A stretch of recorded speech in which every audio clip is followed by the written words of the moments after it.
నిర్లక్ష్యాన్ని దేశమంతా కూడా చూడాలి అన్న ఉద్దేశంతో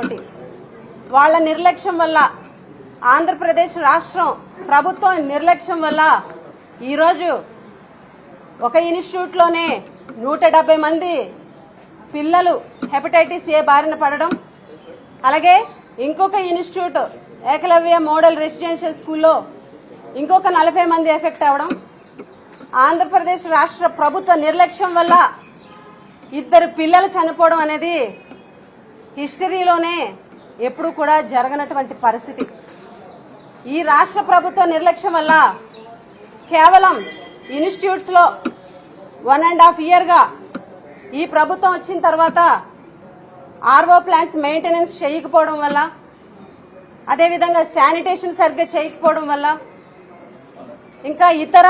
ఫెసిలిటీస్ కి సంబంధించి వాటన్నిటినీ కూడా 1.5 years గా మెయింటెనెన్స్ చేయకపోవడం వల్ల